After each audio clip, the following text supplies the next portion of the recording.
এবং বাংলাদেশকেই আজকে কিন্তু ইন্টারন্যাশনালি তারা তাদের নিজেদের মাথাটাকে যে মাটির সঙ্গে মিশিয়ে দিল আজকে ভারতের জাতীয় পতাকাকে এবং সর্বোপরি ভারত মাতাকে অপমান করে। এই ক্ষেত্রে বাংলাদেশ বহু বছর পিছিয়ে গেল এবং সেই জায়গাটা উঁচু জায়গা আবার সেটাকে টেক ওভার করতে, টেক চার্জ নিতে প্রচুর টাইম লেগে যাবে। আবার এটা বাংলাদেশ হয়তো আজকে বুঝতে পারছে না, কিন্তু আগামী দিনে ডেফিনেটলি সেটা বুঝতে। বাংলাদেশে আইনজীবী দাঁড়াচ্ছেন না যাকে অ্যারেস্ট করা হয়েছে তার জন্য, সেটা অবশ্যই সেটা বাংলাদেশের ব্যাপার।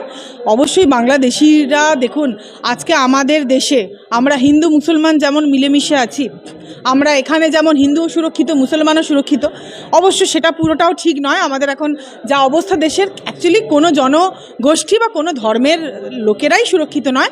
যাই হোক, তবুও আমাদের মধ্যে সেই ডিফারেন্সিয়েশনটা কিন্তু আমরা করিনি যেটা বাংলাদেশে কিন্তু করছে। এবং ডেফিনেটলি সেই কারণ বশতই কিন্তু ওখানে যেহেতু ইস্কনের জন্য একজন হিন্দু, ধর্মের যে প্রভাবটা সেটা বারবারই পড়ছে এবং ধর্মের কারণেই তারা কিন্তু দেশটাকে চালাচ্ছে পুরোপুরি ধর্ম দিয়ে। দেশ তাদের কাছে আগে নয়, অবশ্যই তাদের কাছে সবার প্রথমে হচ্ছে তাদের নিজেদের ধর্ম, এবং সে ধর্মের কারণেই তারা একজন যে দেশবাসী তারও যে মৌলিক অধিকার আছে যে একজন লয়ার দাঁড়াবে বা তার এই যে আইনের দরজায় গিয়ে তার যে নিজের যে গ্রিভান্সটা সেটা রাখতে পারা, সেটা আমরা দেখতে পাচ্ছি না। আইনজীবীদের ধরে ধরে মারা হচ্ছে, একজন আইসিইউতে ভর্তি আছে, 51 জন আইনজীবী বাংলাদেশে যেহেতু তারা এই ইস্কনের যে সাধু তার হয়ে যেহেতু দাঁড়াচ্ছে তাই জন্য বিরোধিতা করছে। দেখুন, এটা খুবই দুঃখজনক তো বটেই। এটা অবশ্যই ইন্টারন্যাশনালি যদি আমরা দেখি, কারণ আমাদেরও তো কিছু বিদেশের সঙ্গেও তো আমাদের কিছু বৈদেশিক আইন অনুযায়ী কিছু চুক্তি থাকে যে এগুলো করা যায় বা এটা করা যায় না, সেটা ডেফিনেটলি বিঘ্নিত হচ্ছে আজকের এই সেঞ্চুরিতে এসে দাঁড়িয়ে। তবু এটা নতুন নয়।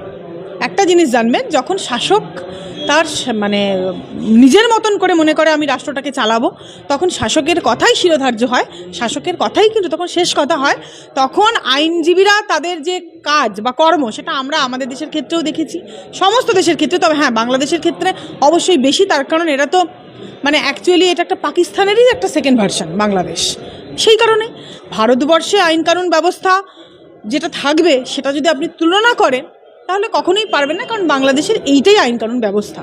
এরা এটাই করবে, এরা দাঁড়াতে দেবে না, এক দলকে ডিপ্রাইভ করবে, আইনজীবীদের কণ্ঠ রোধ করবে, মানুষের মৌলিক যে অধিকার, বেঁচে থাকার যে অধিকার, সেগুলো রোধ করবে। এটাই খুব স্বাভাবিক। আমরা দেখছি যে বাংলাদেশে বিভিন্ন জায়গায় রাস্তাতে ভারতের ছবি গিয়ে তার মধ্যে মারিয়ে যাচ্ছে। যে দেশটা আজকে ভারতের থেকে সাহায্য নিয়ে তাদের জল খাবার, তাদের ব্যবসা বাণিজ্য, তাদের জীবনযাত্রা থেকে শুরু করে যে দেশটা আজকে ভারতের পুরোপুরি সাহায্য নিয়ে আজকে ক্ষমতায় এলো, স্বাধীন হলো এই দেশটা, সেই দেশটা আজকে যেটা করছে সেটা ভারতবর্ষের সঙ্গে অবশ্যই গদ্দারি করছে।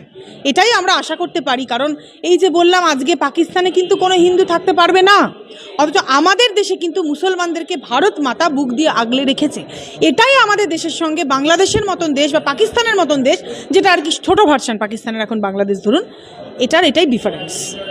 আমাদের ভারতবর্ষে 130 কোটির অধিক মানুষ আছে, সেখানে ভারতের জাতীয় পতাকা অবমাননা করছে, অথচ প্রধানমন্ত্রী কিছু বলছেন, এটা কি বলছেন? প্রধানমন্ত্রী অবশ্যই বলছেন। দেখুন, প্রধানমন্ত্রী বলছেন না কখনোই নয়, প্রধানমন্ত্রী সবসময়ই বলছেন এবং প্রধানমন্ত্রী সেটার প্রতিবাদও করছেন। কিন্তু আপনি কি বলবেন, একটা পার্টিকুলার দেশ যদি আজকে গিয়ে এই রকম ধরনের অসভ্যতামি করে, কোনো দেশই আজকে কোনো দেশই যদি কোনো দেশের জাতীয় পতাকাকে মাটিতে লুণ্ঠিত করে তার উপর পা দিয়ে যদি তাকে অসম্মান করে, সেটা আমি মনে করি সেটা ভারতবর্ষের অসম্মান নয়, কারণ আমাদের ভারত মাতার জায়গা সবার আছে, মাথার উপরে শিরোধার্য সেই জায়গাতেই রয়ে গিয়েছে।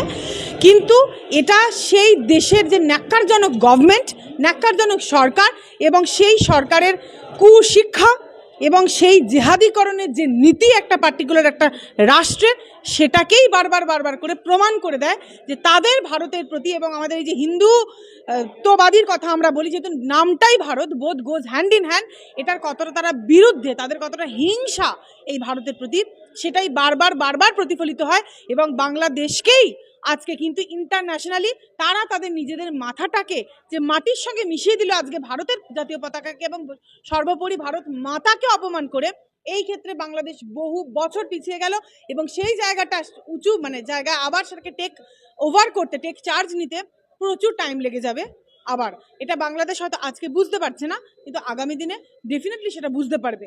আর আমাদের ভারত মাতা সবসময় আমাদের মাথার উপরেই আছে। আমরা ভারত মাতার জন্য বর্ডারে সবসময় আমাদের সৈনিকরা গুলি খাচ্ছে, তাদের প্রাণ দিয়ে হিন্দু মুসলমান নির্বিশেষে নারী পুরুষ নির্বিশেষে আমাদের ফ্রিডম মুভমেন্টের সময়, স্বাধীনতার আন্দোলনের সময় নারী পুরুষ নির্বিশেষেই দেশের জন্য প্রাণ দিয়েছিল। আজকের দিনে দাঁড়িয়েও এখনো পর্যন্ত ভারত মাতার জন্য তারা অবশ্যই লড়াই করে চলেছে।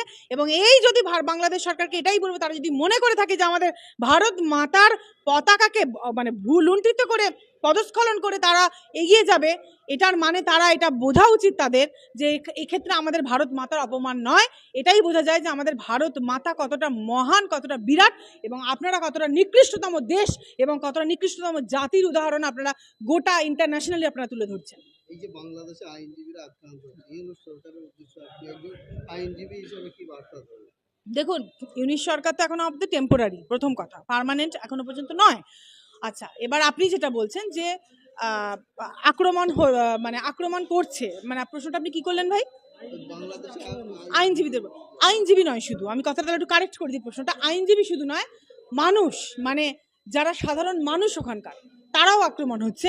এবং যারা হচ্ছে সংখ্যালঘু, একটা মাইনরিটি সেকশন, তারা দিনে দিনে তাদের মন্দির ভাঙা, তাদের বিগ্রহ ভাঙা, তাদের আগুন জ্বালিয়ে দেওয়া, তাদেরকে নারীদেরকে কনভার্সন করানোর চেষ্টা করা, ধর্ষিতা করা, এইগুলো হয়ে চলেছে।